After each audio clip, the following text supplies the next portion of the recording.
Hello students, I am back with your computer class. I hope you all are safe and fine at your home, at your places, and doing your work on time and following a good routine, because good routine होना बहुत ज़रूरी है आपके लिए. एक अच्छी routine follow करना बहुत ज़रूरी है. अच्छा खाना खाना, हेल्दी फूड खाना to make you healthy, because this is the time आपको अपनी इम्यूनिटी को बहुत स्ट्रॉन्ग करना है, ताकि आप ये जो कोरोना वायरस डिसीज़ है कोविड-19, आप इससे फाइट कर सको. अगर इस वक्त आपकी इम्यूनिटी स्ट्रॉन्ग होगी, आपके बॉडी के अंदर इम्यूनिटी होगी कि आप किसी डिजीज़ से फाइट कर सको, then only you will be able to fight with it and you can challenge that disease that you can't beat me. So for that आपको healthy food खाना है, healthy routine follow करनी है. As every day telling by your teachers, आपको good food खाना है, exercise करनी है. सुबह जल्दी उठ के आपके राहुल सर आपको कुछ exercises बता रहे हैं. So you should try to do it to keep yourself healthy. And students, as we have done from the beginning of this session, हम अब तक चैप्टर नंबर 8 कर चुकी हैं, एल्गोरिथम एंड फ्लो चार्ट. मैं आपको वो दोबारा से भेज दूंगी, सो दैट अगर किसी ने नहीं लिखा तो आप उसको लिख सकते हो. And after that we have done chapter number 10, internet online surfing. अगर आपने ये चैप्टर, आज हम क्वेश्चन आंसर इसके करने वाले हैं. We will be doing it. I will explain you and you can copy it with me as well from the video, and you can write it from the file as well, which I will be sending to you. So the main motive of making the video of question answers कि आपको कहीं पे कोई confusion ना आए, आपको सब चीज़ें clear हो, so that you can write it very easily, very comfortably. So be with me on my screen so that you can write the question answers of chapter number 10, internet online surfing. So students, as I told you, we have done the chapter internet online surfing. हम ये chapter finish कर चुके हैं. इस chapter में हमने क्या क्या पढ़ा है, हमने कुछ टर्मिनोलॉजी पढ़ी है रिलेटेड टू इंटरनेट. उसके बाद how you can create the email account, और उसके अंदर how you can send the email. उसके अंदर आपने ब्लाइंड कार्बन कॉपी के बारे में पढ़ा है. And you have learn about how to compose the email. आप अटैचमेंट कैसे भेज सकते हो एंड सिग्नेचर कैसे बना सकते हो. एंड आपने नेटिकेट्स के बारे में भी पढ़ा है, और आपने वायरस के बारे में भी पढ़ा है. So these things we have covered in this chapter.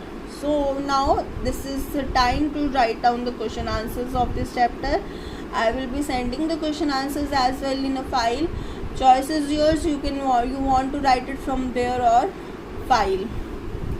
The main purpose of sending through video is कि आपको क्वेश्चन आंसर्स में कहीं कोई प्रॉब्लम ना हो, so that आपको अच्छे से हर चीज़ का पता चल जाए. So now we will be doing question answers. So we will starting with chapter number 10, internet online surfing. First question is right a short note. अब आपको शॉर्ट नोट्स लिखने हैं. फर्स्ट शॉर्ट नोट क्या है आपका? First short note is e learning. So we will start with e learning. E learning क्या है? E learning means electronic learning, and it refers to the learning with the use of technology. मतलब कि technology की help से learn करना. That enable people to learn anywhere any time. कहीं पे भी किसी भी वक्त लर्न कर सकते हैं. It is less expensive than traditional learning. Less expensive है ट्रेडिशनल लर्निंग से. How it is less expensive than traditional learning? Classroom में बैठ के हम लर्न करते हैं, तो there are very much of expenses, बहुत से एक्सपेंसेस होते हैं. And this is like easy for to learn anywhere any time, and can be use to impart training to a large group of students. So and it is also used कि हम एक साथ एक बड़े group के students को कहीं पे भी ट्रेनिंग दे सकते हैं. It is an interactive and interesting manner, and it save time as well. So students, this is your E learning. E learning आपको पता ही है क्या होती है. That is a traditional way of learning through technology, through with the help of internet, with the help of your electronic gadgets. What you are learning, that is your traditional electronic learning. And now second, internet radio. It is an online radio service that is broadcasted over the internet on dedicated radio server. So ये क्या है, that is a online radio service. and इसमें क्या है, आपको text भी मिलता है, लिंक्स भी मिलते हैं, ऑडियो भी. तो आपका जो है सारा काम जो है एक साथ पर्पस सारा सॉल्व हो जाता है. जो आपके ट्रेडिशनल रेडियोज़ होते हैं वो आपके सिग्नल से चलते थे, and it run with the help of internet, and you can use these radio anywhere. आप उसको कहीं पे भी यूज़ कर सकते हो. So some of the popular internet radio services are Vividh Bharati, radio Mirchi, Pandora. So these are the some internet radio services. So this is your question number 1. Now we will be moving to question number 2. So your question number 2 is define threats in term of computer security. Explain any two security threats. आपको क्या बताना है, threats क्या होते हैं computer security के लिए, और आपको 2 थ्रेट्स को एक्सप्लेन भी करना है. सो एक security threat can be described as a possible danger to security. मतलब कि सिक्योरिटी थ्रेट क्या होता है, it is you can say कि आपकी सिक्योरिटी को कोई danger.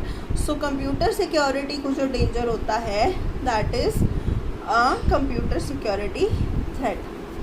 A threat can be either intentional और एक्सीडेंटल. थ्रेट कोई भी हो सकता है, इंटेंशनल भी हो सकता है, कोई जानबूझ के भी कर सकता है आपको, और एक्सीडेंटल बाय मिस्टेक भी ये हो सकता है. सो 2 मेन सिक्योरिटी थ्रेट्स कौन कौन से हैं.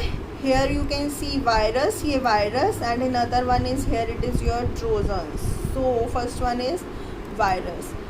A virus that is secretly embedded on a computer system to steal, corrupt or destroy data is called as a computer virus. Computer virus क्या होता है, एक प्रोग्राम जो सीक्रेटली आपके कंप्यूटर में एम्बेड हो जाता है so that it can steel your data, corrupt your data और डिस्ट्रॉय योर डेटा. स्टील मतलब चोरी कर लेना, करप्ट मतलब ख़राब कर देना, डिस्ट्रॉय मतलब उसको ख़त्म कर देना, डैमेज कर देना. Is known as a computer virus. It can change the functioning of the computer and can be spread to the other computers also. आपके कंप्यूटर की फंक्शनिंग को इफ़ेक्ट करता है, मतलब आपका कंप्यूटर स्लो हो जाता है, आपका कंप्यूटर जो है काम करना बंद भी कर देता है. So these are the some changes which can be done to the functioning of your computer and can also be spread to other computers also. Now talking about Trojan. Trojan is a malicious program that embeds itself into the legitimate software and pretend to be a harmless application. So Trojan क्या है, again it is a malicious program, मतलब एक harmful program जो आपके computer के अंदर embed हो जाता है. And it is an executable file that will, जो अपने आप इंस्टॉल हो जाती है एंड रन ऑटोमेटिकली, अपने आप को डाउनलोड करके, and it started downloading automatically and install it by themselves. It has the ability to hide itself from antivirus detection. ये अपने आप को एंटीवायरस से भी हाइड कर लेती है. So trojans are basically more harmful, जो एंटीवायरस भी जिसको डिटेक्ट नहीं कर सकते, and it can damage computer security. So what do you understand by the term netiquette? Question number 3 I am here. What do you understand by the term netiquette? So जब मैंने आपको समझाया था, मैंने आपको बताया था कि टर्म नेटिकेट जो है, नेटिकेट 2 वर्ड से बना है. नेट मतलब कि इंटरनेट, एटिकेट मतलब कि गुड मैनर्स. सो नेटिकेट 2 वर्ड से बना है, नेट और गुड मैनर्स, इंटरनेट और good manners. So it is basically defined as a special set of rules that governs the behavior of the user communicating online. मतलब it is basically defined as some rules that you have to follow when you are communicating online. और ये rules क्या है? 2 rules are I have specified over there. When communicating online, always begin your message with the salutation and end it with your name or signature. Salutation मतलब you have to write respected sir, respected ma'am, dear sir, dear ma'am, and end it with your name or signature. अपने name के साथ या signature मैंने आपको कल समझाया था कैसे बनाते हैं. So basically you have to end it with your name और सिग्नेचर.